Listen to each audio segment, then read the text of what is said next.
Yo, it's effective immediately. I'm DJ Hed. What up, Hip Hop Nation? It's your favorite homegirl, Gina Views. All right, we got a special guest in the studio with us. Legendary creator, like actor, producer, writer, animator, like voiceover actor, all the things. Carl Jones is here with us. Welcome to the show, brother. Thank you. Man, I appreciate you being here. Big fan of the work. You know what I'm saying? I forgot one of the homies connected me with you on Instagram, and I wanted to show him love, but I totally forgot, and I don't have time to scroll through to figure out what happened. But shout out to him. But shout out to the homie. Shout out to the homie who connected me with you on Instagram. But obviously, like you being somebody who has played a very pivotal part in culture, especially from our perspective.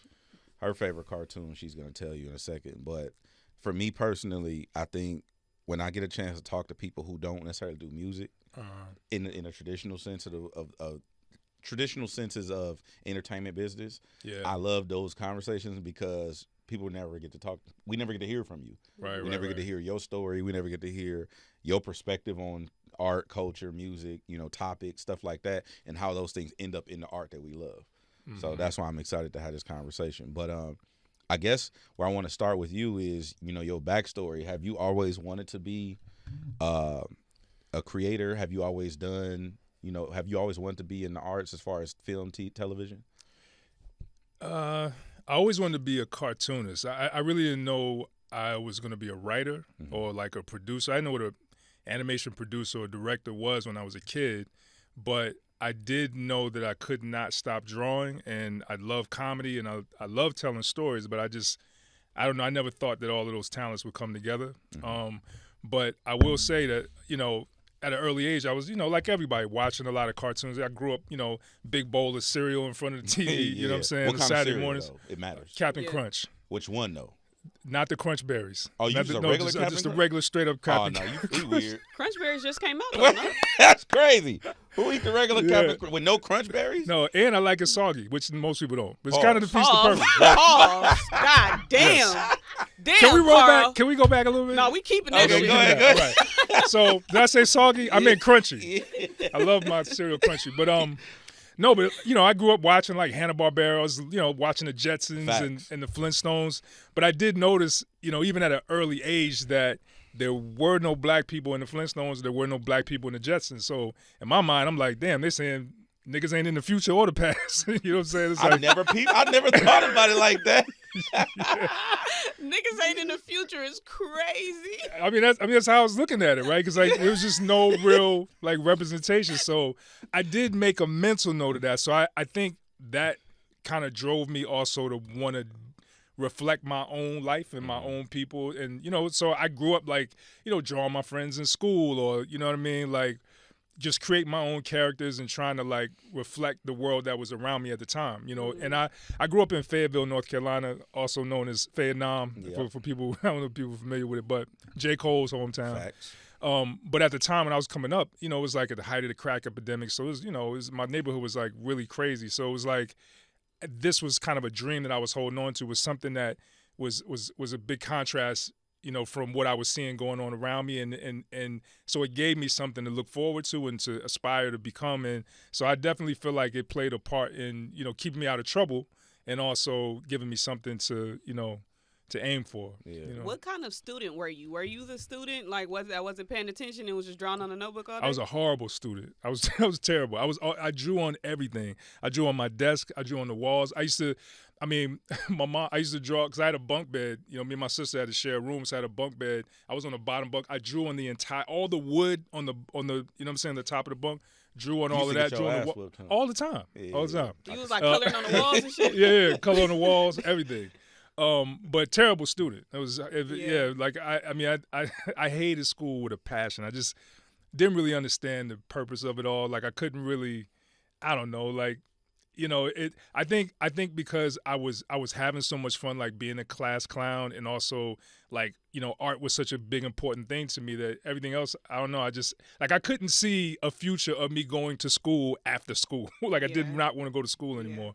So so I did really bad. There's a part in well, it's now a cult classic, Super Bad, right? Where I forgot what the name of the condition was, where he just kept drawing penises. I don't draw penises. No. I eat soggy cereal. Oh, the nigga said he was drawing on the walls and you thought of dicks. Yeah. You talking about my soggy cereal, you seeing penises. You started thinking of dicks. Oh, yeah. I was drawing No. I was drawing pots of flowers and shit like that. And bowls of You fruit. think you was drawing dicks. Oh, yeah.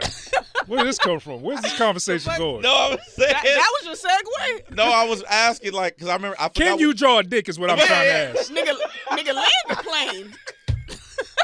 I got some paper and a pencil. I remember there was a condition that he had where he couldn't stop drawing. Dick drawing. You know, it wasn't. That's but what you know he was what, though? choosing to draw. I'm going to tell you what's funny, though. There's a condition for that. I don't know what the condition is, but every animation studio that I've worked in the men's bathroom, there's nothing but penises on the wall. I swear, Bro, there's just there's a thing.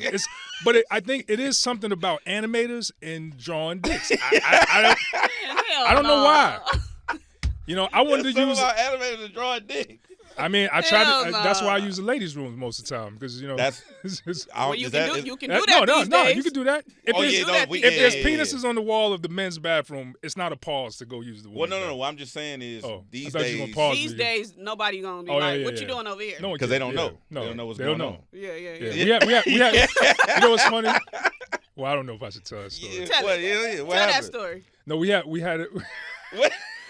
We had an editor on the Boondocks, and you know, he started out as he's a man, and then he went through his transition. Yeah, and so when he came back, I went to the bathroom. We were working on something, and I remember I went to the bathroom, and I came out the bathroom, and I guess because I was using the ladies' room, right? He was like, "You are not supposed to be in there." He got his nerve. Okay, so I didn't have to say it. Yo, I said, "Nigga, you shouldn't be in there." Anyways, nigga, but you shouldn't be in there. It's crazy. He was a really good editor. She was good. How supportive was your family of your career goals? Well, other than you getting your ass for drawing over the house. Yeah. Well, I think my mom was supportive once she realized it was a job. Before that, it was like if you put that kind of time and energy into your schoolwork, you might be somebody. That was the conversation. Mm-hmm. I think, it wasn't, I mean, that's like saying you want to be a unicorn or something. It's like, what does that mean? If you want to be an animator or, I didn't know anybody that worked in TV. My family didn't know anybody that worked in the business. So it wasn't like a real thing, I think. So no one was going to support a. It's like a fantasy. And you come from a relatively small market where I'm sure there's limited resources in that way too. Oh, yeah, absolutely. But I mean, I think they would just like, they would support me regardless just because it's anything I want to do. But it wasn't like, yes, he's going to be a artist. Like, I don't think anybody saw that in my future. When did you get your when did you finally like, all right, this is what I'm doing. My mind's made up and I'm going to make this a career. Like, what was that moment where you were able to pivot from being a hobby? And I think when I got my first job working at Rockefeller Films, they hired me because Beanie Siegel had just signed with he just got his deal with State Property, right? And so Siegel he had this cartoon idea called The Playpen, and so it was basically the Rockefeller the State Property rappers as babies in a daycare center that was like a correctional facility. So instead of like nap time, they had lights out and this kind of thing. So I finally like got my first opportunity to work on an animated project, and Beanie Siegel got arrested for attempted murder. Yeah. So that killed the cartoon, all puns intended. And from there, I got the bug, and I was like, you know what? I'm just gonna pack up everything, move out to LA, and take my chances. That's crazy. I respect people who do that. Mm-hmm. Because I can't do it. No. How old are you at this point when you got your first job? How old was I? That's a good question. That was like maybe 2003, 2002. I don't know how old I was, but it was that long ago. But is it like fresh out of high school? Oh no. College? I had already, life was life, and at that time I had kids, I had a wife. You know what I'm saying? Ex-wife now, but I was already thinking like, I tell you this, I still thought I was gonna get my foot in the door. I just didn't know how it was gonna happen. Because I even told my ex-wife, I was like, look, I can't tell you why I'm spending all this time drawing and coming up with these ideas, and I'm storing them away in this big box, right, that nobody's going to see. But I did tell her this. I remember we were in the kitchen. I said, I promise you I'm going to work on a hit animated black show. And I don't know what it's going to be. I don't know how it's going to happen. I don't know when it's going to happen, but I can see it. Wow. I just saw it. That's such an amazing testimony because not to say that the kids in school who are like bullshitting or anything that they should follow your same path because everybody has different paths. However, you kind of like in school when you're the kid who's like not paying attention, not doing the classwork and is focused on other things, the teachers or like just the adults in general don't pour into that child who's making beats on the table and stuff like that. That can be a next DJ Mustard. You know what I'm saying? It's like there's opportunities for these children who are not into necessarily the academics of their, school and things like that, but someday you can be a freaking big time animator because you're the student that's drawing in in the classrooms and things like that. Yeah, I think that's that's just so inspiring. That's like very, very inspiring. What were you doing between Rockefeller and graduation? That's a good question. So I was selling bootleg movies and mixtapes. And I was kind of like, this nigga was a bootlegger. I was a scam. I was a CD man. I was a CD man. I was a movie man, and I was selling a lot of movies. Like D. Ray Davis in Barbershop. Yeah. CDs, DVDs. See, all of that. And mixtapes. You know what I'm saying? I was hustling, man, hustling really hard. And the funny thing is, I was getting so many new movies in at the time that I never had time to watch them all because I was selling them as soon as I got them. You bootlegger. What you mean getting them in? Like the studio was sending them to me? Or No, so you want me to give away my plug? He said I was getting CDs in. You wasn't getting, nobody was sending you shit. No. So I was in North Carolina, right? So I was getting the movies from New York. So I was literally driving to New York, 9-hour drive there, 9 hours back every week, getting boxes and boxes of movies. Where were you hitting the turnpike? Harlem. He trying to get you to incriminate yourself. You gonna give away my plug? Like, I'm saying, were you okay? So you were 116th and Lennox. It's a nigga named Diallo. This nigga named Diallo. What's going on? No, I'm just saying. I was just saying because you say like that's like first 48 or something. You sound like it's an interrogation. Like Paramount Pictures. Yeah, we got 3 movies in today. Like. Well, you was burning them shit. It was a business. You know what I'm saying? Right. No, I get it. I think we might look at it different now because now probably like the prior years because now everything's on streaming. Yeah. But you have to like go to like LimeWire to download music and things like that. But you was actually going to get the actual product. I was going to get because they were VHS tapes at the time, right? Oh. So, because I couldn't watch them all, I had to look at the cover and basically come up with a story before I was pitching it out in the street trying to sell them. So I became really good at pitching movies that I hadn't even seen. Based off the cover. That's all I had, the cover, or sometimes they have some stuff in the back. You know what I'm saying? But I'd see the person the next week and be like, man, none of that shit you said was in the movie. Oh, he was out here selling blow up. He was, that nigga was selling his mixtape. But what happened was I actually almost got shot over a Flubber movie and I stopped. The Robin Williams movie? Yes, the Flubber movie, the old Flubber movie. Crazy. What you crazy. Mean? No, the story's crazy. Flubber ain't even that type of movie. The story's The story's crazier. So we used to set up like right behind the projects, right? It was a convenience store called John's Curb Market, right? So 2:00 in the morning on a Saturday, the club would let out. Everybody would come through, and we used to make a lot of money. So I had a van set up, and I had a little table, had a TV. Sometimes I had a TV so they could see the movies. Anyways, a guy bought a movie from me, and he comes up to me. He's like, "Look, I was watching this movie with my daughter, man, and like a nigga got up and started walking across the screen. You know what I'm saying? And I want my money back." And I was like, well, I said, well, when you go to a real movie theater and a nigga gets up and walks in front of in front of the screen, you can't get your money back.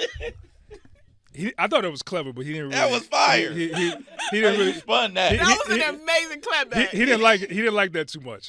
So maybe 20, 30 minutes later, I'm standing in front of my van with my boy Hood, and I see this car pulling up. There's a bunch of niggas in the car, and the dude that had the Flubber movie, he's in the passenger seat with this arm on the window and this arm down. So it just looked suspect.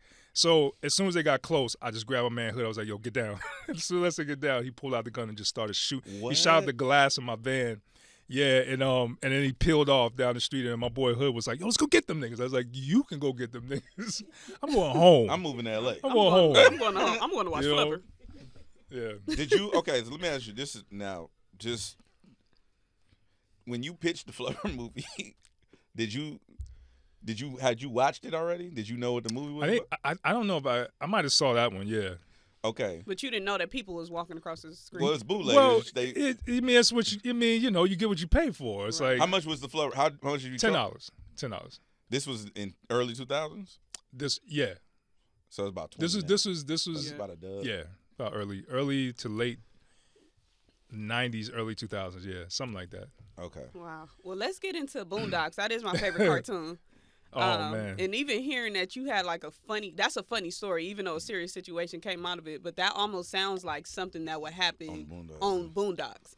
Even more ironic that we even talking to you right now, because this year has been the year that I feel like Boondocks has been such in high demand on social media. Yeah. Because we done had so many crazy moments in black entertainment where niggas is like, it would be so cool to see this on Boondocks. I know. So how did Boondocks even start? How did you become a part of it? So that's a crazy story too. So I after Beanie Siegel got arrested for attempted murder, and I packed up, I moved to LA. It's That's Tuesday. not So look, not funny, right? but- Yeah, it It's is. Tuesday. You know what I'm saying?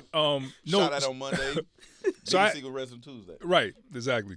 So I'd never been to LA. My first day in LA, me and my ex-wife were driving around, and I saw Melrose, right? And I only knew Melrose from the TV show Melrose Place. So I was like, let's go down Melrose. So we go down Melrose, and I see this little black guy that's walking down the street, and he's got a shirt with Huey on it, right? It's a red shirt with Huey on it. So I was like, yo, that's Aaron McGruder, right? Who created the comic strip before. This is before the show. It was just a comic strip.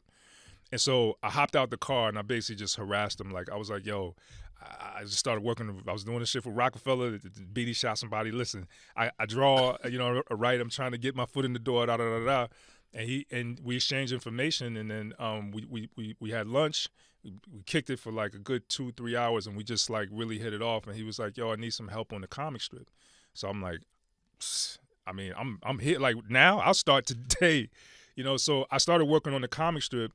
I just got a job at like Fry's Electronics, and he didn't know about it because I wouldn't think I was a professional. You know what I'm saying? So I was literally in the break room drawing the comic strip. Wow. You know what I'm saying? And so I was doing this for a while, and then at one time he couldn't get me because he had an idea for a strip or something. He couldn't get to me. He's like, dude, what are you doing? I'm like, man, I'm working at Fry's, And so he was like, all right. He's like, well, I want to bring you on full time. And then he started telling me, we're trying to get this TV show picked up, yada, yada, yada. Long story short, the show gets picked up by Adult Swim, and I really just, made the transition from, actually we were still doing the comic strip as the show got picked up, but I became like his right-hand man, and then we started working together trying to, basically bring the DNA from the strip into the show, but at a more adult level. You know what I'm saying? Mm-hmm. Did you know what it was gonna be like initially when you talk about that transition going from Fry's Electronics to being full-time creator? Yeah. Did you know what it was gonna be?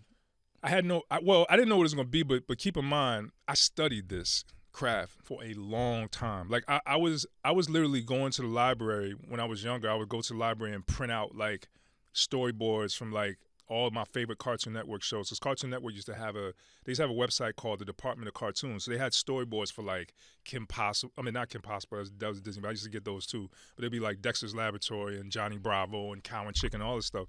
So I would download these storyboards. I would even get the scripts, and I would board my own version of the story. I would do my own character designs. So I was practicing and training because I knew I had to teach myself, because I didn't go to school, so I needed to teach myself how to do this. And so I put in a lot of work and a lot of studying and a lot of reading to understand exactly what I was doing. But even that still didn't prepare me. Like when I first started, like it was still all new to me. But I went along with it and learned as much as I could, even though, it's like you fake it till you make it, right? So Sony's like, I'm like, to Sony, I know all of this shit, you know what I'm saying? Even though I didn't have much experience, but most of the people on the show didn't have a lot. Like Aaron McGruder didn't have any TV experience. A lot of the writers that we had on the show didn't have a ton of experience, which is why I think the show was what it was. So raw. Because we were bringing just our own experiences and point of views and taste and things to the table, and we didn't know what we were supposed to be doing, so we also didn't know what we couldn't do. You know, so we took chances that I think maybe a show that had a lot of veterans on it and seasoned writers may not have taken. You know, I saw this thing recently where it was saying that Regina King right now is one of Hollywood's highest paid actresses. And we all know Regina King was the voice of, you know, the Huey and Riley. Huey and Riley. Yeah. Both on the Boondocks. Which is amazing. Was that intentional? So you know what happened? Actually, I want to know how she ended up. So she auditioned for Riley and she killed it, right? And I can't remember the whole how it actually all unfolded, but basically Alicia Keys was almost about to get the role for Huey. Really? And yeah, but Regina was like, I want to do both of them. you know what I'm saying? Yeah. So she blocked Alicia? No, she didn't even. I don't even think she. No, I don't even think she knew about us considering Alicia Keys. Got you. She just was like, I can do both of them. Right. And so I remember she studied a lot of Peanuts. You know, like old Peanuts cartoons. Well, because they use real kids, and the kids breathe different. The reason why it sounds authentic because kids breathe different. Their lungs are smaller. So she studied certain nuances about with child actors, and she brought that to the table. So when she did Huey and Riley, and she was in, when I say because they still sound like brothers, like you can hear little similarities, but they're completely different. Yeah. You know, whole different personalities. Yeah. And at one time we were recording her where she would do all Huey first, and then she'd go back and do all Riley. Then she got to the point where she just would bounce back and forth on the page, like doing Riley talking to Huey. I'm just like, she's incredible. That's crazy. Incredible. Have you guys gotten any awards for Boondocks? Yeah, Peabody Award, NAACP Image Award, nominated in the NAACP Image Awards. So let me just ask the elephant on the interview because everybody watching right now want to know where the hell is Boondocks at? What happened? What happened? Is it coming back? Let me see how I can answer this. So my last season was the third season, right? And part of the reason was because I started developing. There's two things that contributed to this. I'll tell you the first one. So I started developing Black Dynamite at the time, right? And Aaron wasn't too happy about it because I think he was trying to, keep me under his wing, for as long as he could. But I was at the point where I was starting to grow and expand and want to do some of my own things. So that didn't mean I was walking away from the Boondocks. Of course, like that was. That's the jewel in the crown. Like that's our thing. You know what I'm saying? But I was also developing other things, which is the natural progression of most producers and writers in this business. But I think it that really like rubbed him the wrong way. So we kind of had a big fallout over it. The other thing, Vlad, believe it or not, Vlad was kind of in the middle of this too, because Vlad was in the show, right? And If you're in the show and as soon as we get a cut, like I might share it with you if you're in the show and we cool. So Vlad starts blogging about it or he talked about it or something. I think he might have. I don't know if he shared an image like of his design or something like that. And so Aaron just like flipped out and he was like really mad at me. But I think what was really behind it, he was really mad because I was starting to branch out and do other things. But I think Vlad became the reason why. He used Vlad as the reason why. That sparked the initial, I think, beef between me and Aaron. So then it just kind of unraveled from there, man. And, eventually I was just like, well, I'm not coming back for the fourth season. And I don't think he wanted me back anyway, to be honest. And then from there, as you see, it took a while for that fourth season to come out. Yeah. And then when it did come out, I don't know, it didn't hit. It didn't really hit well. And I'm not saying that's just solely because of me. I think we had a nice. We had, how I don't know, in Living Color had all the stars aligned for that show. Like they had just all the right ingredients to make it something really special and unique. I think everybody that we had on the team was just they were just dope in their own right. You know what I'm saying? From Rodney Barnes to Yamara Taylor to even the actors like Cedric Yarbrough and Gary Anthony Williams that played Uncle Ruckus. People don't know a lot of that writing happened in the booth. They don't get enough credit because they had scripts, but it was improv. Yeah, Don't Trust Them New Niggas over there. That song that Gary did, he wrote that on his way into the booth in his head. For real? Yeah, that wasn't in the script. The song we had, it was in the script it said there's a song, "Don't Trust Them New Niggas," but he made up the song. Yeah. You know, so I just say that to say, like, John Witherspoon and Regina, everyone brought some really, really special qualities to the show. And I think that 4th season, things started, you know, it wasn't the same ingredients there. You know what I'm saying? Yeah. Things started to kind of, it wasn't just me, there was other ingredients that weren't there anymore. And people, you know, and so, you know, and then why isn't it coming, how come it's not coming back now? I think there was an attempt to do a 5th season, which I wasn't involved in, you know, with HBO Max, but I heard that they had some issues on the production, and I think there was some, you know, I think they were just having trouble getting it done. I got a few like Boondocks questions, like rapid fire. Okay, like how long does it take to make one episode? So it's kind of approximately. I just put it to you this way, because you have multiple episodes being worked on simultaneously, right? So for us to do 15 episodes of the Boondocks, it took about 2 years. Are you fucking serious? Yeah, so that's why people, when the show would come out, people would be like, "Yo, did they take y'all off the air?" I'm like, "No, we just making this shit. It just takes a long time." So the reason why I asked that is because stuff that was happening would be in the show, and it's like, how the fuck are y'all turning around this shit that fast? You know what I mean? Like, not like, for instance, I'll give you an example. Like Gina brought up in the beginning, like, this year's been crazy. Yeah. And let's say Boondocks came back top of June, the Cat Williams shit would have been in the episode, and that was from February. Well, I don't know. We tried to keep it, not be like super topical like South Park, but it'll be evergreen, like yeah, or like if we kind of saw the direction things were going in, like the Obama episode. Exactly. You know, we kind of saw where it was going, but you know, but it definitely takes way longer to do it. So we still like a year out, a year and a half. You know what I'm saying? Damn, I didn't know it take that long to make an episode. But what we will do sometimes in post, we'll have the flexibility to make some changes before we deliver it. Like if something happens, and we did that on Black Dynamite a lot too. You know, like I had a joke, like because Bill Cosby, because I actually wrote a Bill Cosby episode before all of that stuff came out, and then I was like, damn, right before we deliver this, I got a joke I want to put in there, so I was able to put something in there, and people were like, how did he do it? Yeah. You know, but yeah. The other question is, sorry. The other question is, whose idea was it to do like the samurai type shit, like to have it give it that kind of that feel, like where I was not samurai, but you know what I mean, as far as like the kung fu, traditional the fighting anime, and stuff. Kung fu type vibe. Well, we you know, I mean, Aaron is obviously like a big fan of anime. I'm a big fan of anime. All of us, even like the board artists and directors and the producers. Sung Kim is one of our lead creative producers on the show. Like he's like probably one of the best anime artists I've ever seen in my life. So we brought some really, and mind you, the show was also being animated in sometimes in Korea, and we had even some Japanese studios that we were working with. So we were trying to tap into that authentic anime, you know, type of, you know, animation. Gotcha. You know what I'm saying? Because we were just fans of it. So we were looking at like Cowboy Bebop and Samurai Champloo and you know, Foolie Cooley and, you know, bunch of stuff that we were inspired by. Outside of obviously the R. Kelly episode, were there any other real life scenarios that was like just happening for you guys in real life that you were putting into the episodes? Oh yeah, there's a lot of them. I mean, you know what's funny? Like a lot of these stories in the Boondocks they were inspired by something real, either because at the time, like World Star Hip Hop started popping, Vlad TV started popping, so we were pulling a lot of things from that.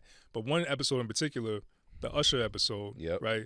That was actually based on something that happened to me in real life, right? So this is a crazy story too. It's not really crazy, but it's funny.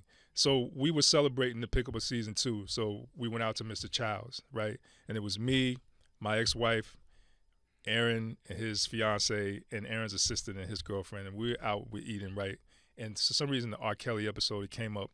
And my ex-wife, she hated that episode. She always felt like, that's not funny. It's not funny. He's peeing on a girl. It's just, you know, it's just not funny. It is funny. It is hilarious. I know what you mean, but it is hilarious.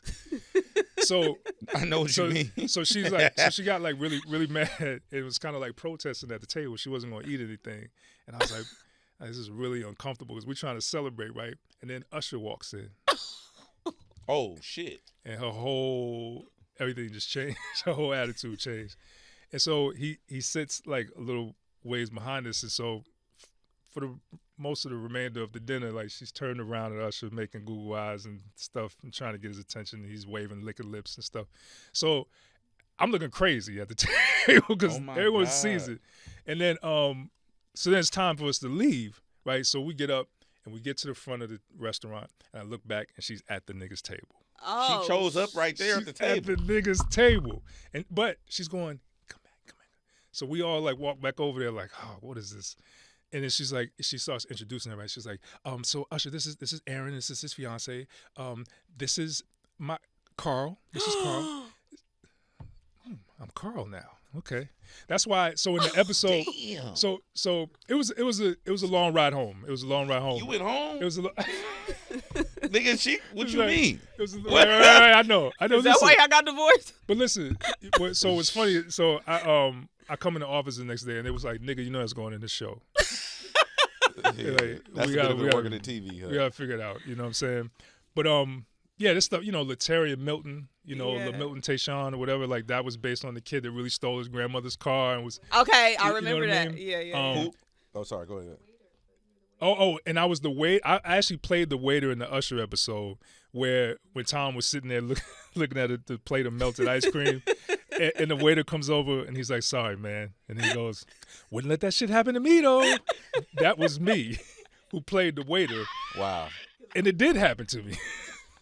Yo, I got some really specific for the Boondocks fans. Yeah. Some really specific questions because this. What you got? Who wrote the line "Booty is more important than water"? Felice Johnson wrote it. Booty is more important than water.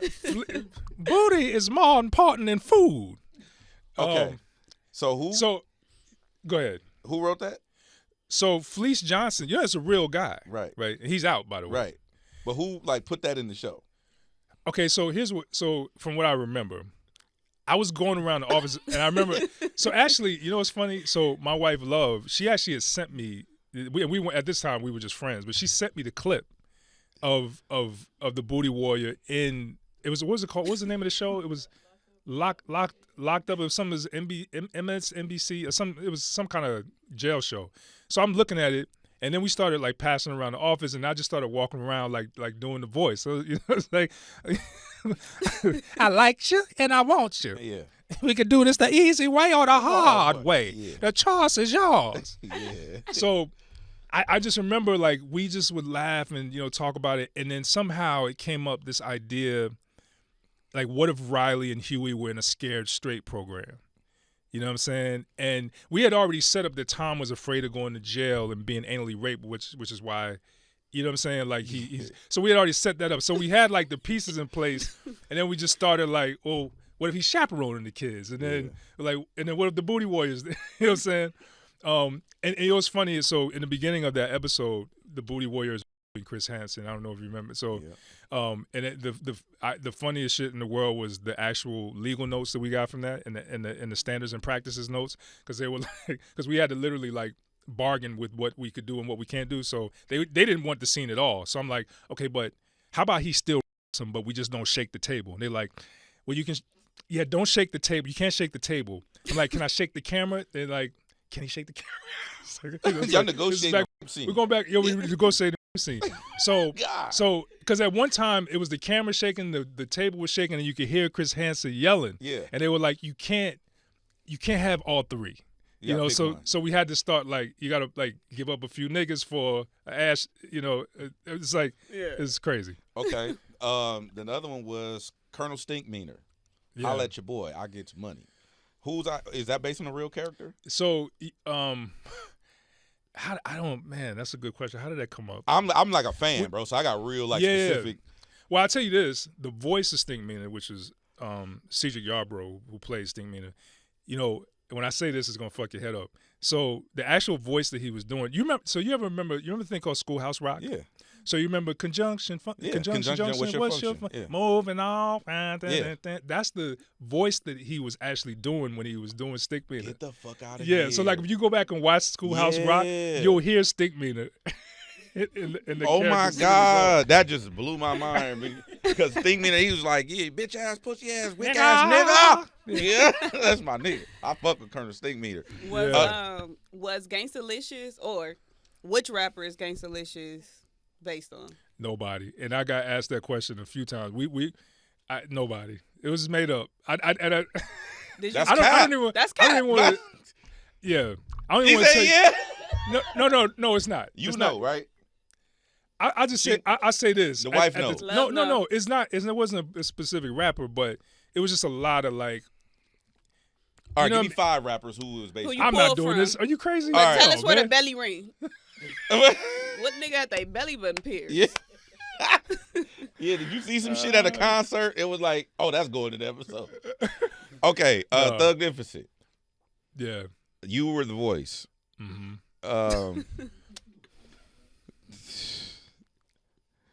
Yeah. So much to unpack there. You got some words of welcome for all this Thugnificence? Breathe it in, nigga. Bask in it. Bask in it. Who'd you write that for? Did you write that, or somebody else wrote that for you? So no, so actually it was supposed to be Ludacris. You know, Who wrote you wrote it for Ludacris. So here's how it happened. It's actually funny because He had so the I- two little. the So I hair. remember I pitched to Aaron. I was like, "Yo, it'd be funny if a rapper moved next door to the Freemans." You know what I'm saying? And he'd just be like a crazy like trap dude or whatever. And he was like, "Oh yeah, that could be something, right?" And I remember like a couple months later, he was at dinner with DJ Pooh, and he called me. He was like, "Yo, Pooh had this hilarious idea. What if like a rapper moved next door to the?" I'm like, "Nigga, I pitched you that." So we started trying to think of like, well, who is this guy? Who should it be? And we landed on Ludacris for some reason, right? And so we had this deal with Luda. This is kind of an interesting story. So Luda basically said, "I'll do the role if you guys do my album cover." And I can't remember which album it was, but I was supposed to draw it, right? And so I'm trying to get in touch with Luda so I can figure out what I need to be drawing. And he's not answering the phone. So I blocked my number one time and I called him and he answered the phone. And I'm like, "Hey, what's up? It's Carl. I'm trying to see what you want on your album cover." And he was like, "Well, normally I don't answer the call from unknown numbers." And I'm like, "But you did. So now that I got you, what am I drawing?" And he's like, "Man, I ain't got time right now. I got to go." So needless to say, I never got a chance to draw the cover. So when it's time for him to come in and record. So by the way, so what we do in Animators, because a lot of times, it's hard to get these guys in the booth, right? Because if they're famous actors or rappers, their schedules are busy. So a lot of times we have to temp the voices. So I temped all the Thugnificent voices, but I was doing Ludacris. We don't do animation. What the fuck is temp? I was doing like a temporary record until we get Ludacris. Like a reference track. A reference track. All right, okay. That's why like the characters are like, "Rap beef, nigga, you got some words about that." I'm doing like, Luda. Yeah. So because we started animating it like that, when Luda, so long story short, Luda decided he didn't want to do it. He's like, "Y'all didn't do my album cover," and I'm like, But I you called was him trying for to. I know. So anyways, he decided not to do it, and so they were like, everybody, Sony, Aaron, everybody was like, "I mean, you should just do it," because like we got so used to hearing your voice and. But I'm like, I'm doing Luda, you know what I'm saying? But that's how I ended up like really doing the role. What about the teacher? This is my favorite episode. How is a nigga gonna borrow Fry? Oh man, I just posted that like 2 days ago. Nigga, is you gonna give it back? The white dude who y'all based that off of. Did you? Okay, I guess to piggyback off of what she said, when you see viral shit, it's like that needs to go in the episode. Yeah. Or like, what's that? Like you send it in the group chat, like, "Hey." No, it happens like that, like because the writers' room is basically like for us, most of the show for season 2 and season 3 we were operating out of a house in the valley with a jacuzzi and a stripper pole, just to set up so you get an idea of like what the environment was. But the reason why was because we didn't want to feel like we was at work. You know what I'm saying? So like. So we convinced Sony to get us a house, and so I say that because a lot of the stuff that we was coming up with was his friends hanging out. You know what I'm saying? It wasn't like it didn't feel like work because we were just, we were coming up with funny shit to make each other laugh. You know what I'm saying? Like it was really just we were like a family. You know what I mean? So a lot of the stuff, like we'll see some stuff on WorldStar or Vlad, and we'll share it, put it on the table, and start just playing around with the ideas. Like, well, what if I think it would, that one actually started because there was a black kid who was called the N-word in school. Did you see the news article? Yeah. I mean, the news clip? I just watched the clip like 3 days ago. Yeah, so we were like, yo, it'd be funny because Riley says nigga all the time. Like, what if him and Granddad got together, try to get some money off this and some clout, and basically, you know what I'm saying? And he called me a nigga. Yeah, nigga this, nigga that. Yeah. Nigga, check that hoe. Yeah. Nigga, you bullshitting. And it's like, how was a nigga supposed to buy a borrow French fry? Nigga, it's nigga. You gonna give it. And I remember that was Fred. His last name. Bro, that shit is hella funny. He passed too. Fred. What's his last name? Huh? It's close. But I remember because I was feeding him the line so he can get the cadence and the nuances just right. That's why I said, "Nigga, is you gonna give it back?" Like he said it like how we would say. You know what I'm saying?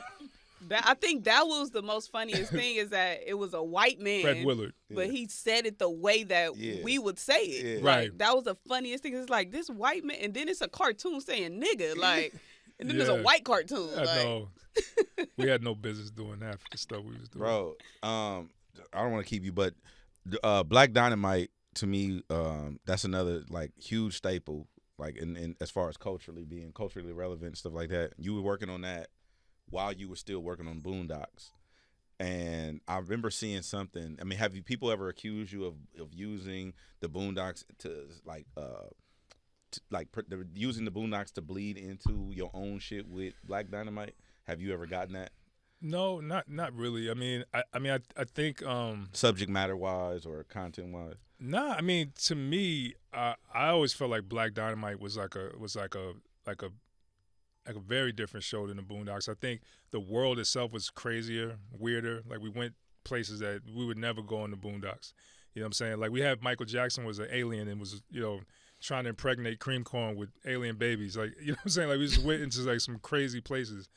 So I think, yeah, obviously there's going to be some similar tone or, you know what I mean, the voice or the point of view might be, you might see some of that, but it's in my DNA. I can't, like, you know what I'm saying? Like, it's a part of, that was where I cut my teeth, and that's where I not only where I learned how to write and produce, but it was also what I was contributing to that I also brought to Black Dynamite, so I'm sure you're going to hear some of it, but I also try to give it a different look as well, but it just wasn't that much black anime out. There's none. Mm-hmm. So anything that's anime and is black, you go, oh, people are gonna say it's Boondocks. Did you were you able to use bring anybody over with you from that house and with the stripper pole? Yeah.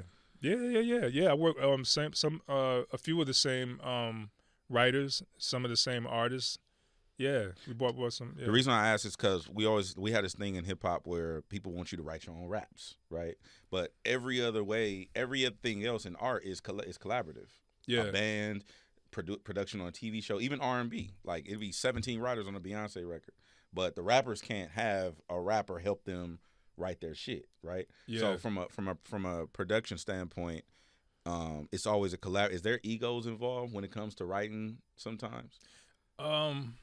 Like I'm gonna write this TV show by myself, and the TV show don't be good, like season 4, or not like that. No, I know what you mean. I think there are egos, but I think, for the Boondocks, I felt like the writers' rooms are pretty sacred. You know what I'm saying? Meaning like you only have people in there that you really trust and that you really, really fuck with, and so the egos are kind of left at the door because you're trying to make the best product.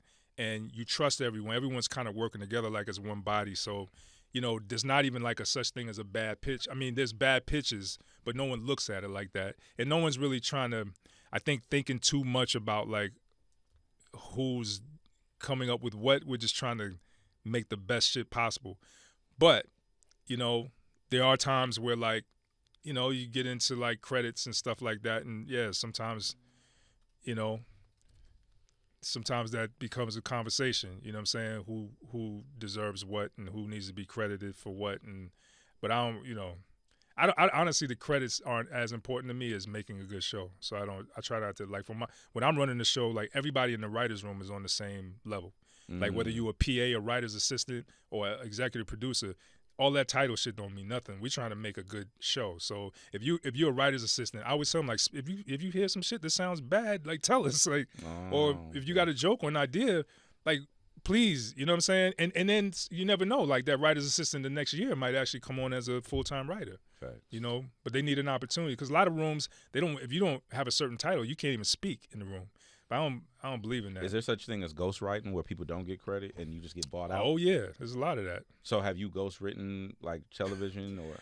I'll try. I don't want to get into. I don't want to get into that. He a ghostwriter, nigga. But I'm just saying, like, not you don't have to say what you wrote, but I'm saying that's a thing in music too. Well, I just say, like, not like, I don't think intentionally it was done like that. Like I want you to go. You know what I'm saying? But I think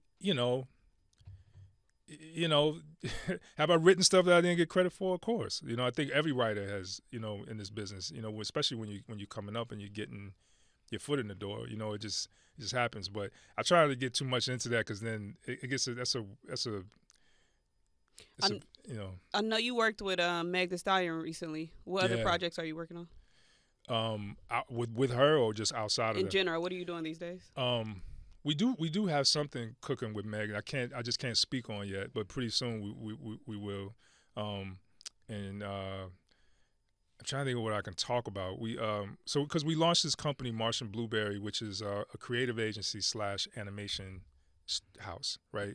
So we're creating original content. We're partnering with other people to produce, films and also video games and animated series. So we do have some things in the gaming side in the works, and we have some things on the film side in the works, and we have some things on the TV side in the works, and books. Like we got to focus on comics and children's books, because what we're trying to do is, instead of coming up with an idea and going straight to Hollywood and selling our souls, we're trying to create an IP first, publish it, so that it is a pre-existing IP before going to Hollywood and having to,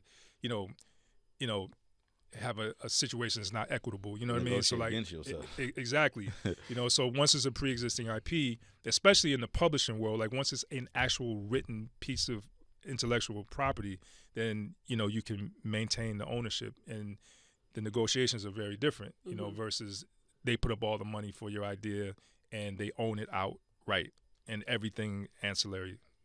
Well, let me know when y'all accepting pitches. Man, we well, not at this moment we aren't, but next year we definitely will be. Yeah. How does one? This is a personal question. How do one get into voiceover? I've been trying to do that for like the last 3 years, and I talked to DJ Pooh on the phone one time about doing some stuff with him. That's my dude. But like, how does one?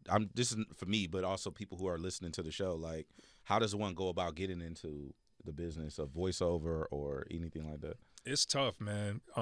It's a very closed industry, right? Like a lot of the people that are in it, they've been in it for a long time, and so there's a lot of go-to people in the voiceover world that, what I mean? Like, I don't know how deep you are into it, but like Kevin Michael Richardson, which is like, he's like one of the most phenomenal voiceover black men in the voiceover business. He's on everything. I mean, from every network. I think some days he's probably juggling like 3 or 4 shows at a time. You know what I'm saying? So, so I say that to say I think we need more of us in the space, because there's only like a handful. It's like, Phil Lamar is another guy that gets a lot of work, but it's just really hard to get your foot in the door if you don't know any directors, because they're the ones that's making those calls, usually like the voiceover director. So what I would recommend is really, really utilizing the internet, hitting up, like doing the research, finding out who the voiceover directors are for these shows and these films, and reaching out to them, but being prepared, like have a reel. And so when I say have a reel, most time people think voiceover, like I gotta have a bunch of different voices, right? Like, you don't necessarily have to have, you want to show range, but what's more important to me anyway, when I listen to reels, I'm looking for people to actually capture the character, not so much as the voice, because there's some, like Cree is an amazing voiceover talent, right? But she has a very specific thing that she does, right? But she's so good at acting, and she's so good at really becoming the characters that she plays, that even if her voice has a similar sound to another one that she did, she's still going to get the job because she's a great performer. So I would say focus less on having these different voices and more on how do I capture that character, how do I become that character. That's what's going to really resonate, I think, with most directors. Yeah, I was looking at that because I was looking at, like, I've been doing radio like 10 years, about 15 years now. And I was like, damn, radio people should be doing that more because we only have our voice. Yeah. Now there's cameras and shit in the studio, but when you're on the radio, all you have is voice inflection, enunciation, like emotion through words. And so, like, voiceover obviously is like, it's obvious to me. But yeah. It's interesting you say that because a lot of live action actors that we have doing voiceover on the shows and stuff, they're so used to relying on their physicality, and when they don't have that, sometimes it throws them off a little. And so, so you're right, like that skill set definitely comes in handy, and you should put a reel together, send it to me. And I know some voiceover directors as well, and then even for our own projects, anybody, sure. And that's for anybody listening. Like if listen, somebody gave me an opportunity off the street, you know what I'm saying? So I feel like we're obligated to do the same especially for our people. It's hard to get our foot in the door, man. It's still not you know what I'm saying? Like, we go through phases, like during COVID when the George Floyd situation happened, then all of a sudden the floodgates opened. Everybody wanted to make black TV shows and cartoons and stuff like that. But then that started to slowly die down, and now it's back to where it was before that. So it's like, I just say that to say we got to help each other get in the space because no one else is going to do it. So facts. Don't play with us though. We'll be at your office on Monday. Yeah, in real life. Yeah, for real. It's different over here. But no, I appreciate you, man. Like sharing your insight. Thank and you. Like your contributions culturally is significant, but also just. I think more people need to hear from people like yourself because you got your story, you got your testimony, but everybody don't want to be in front of the camera.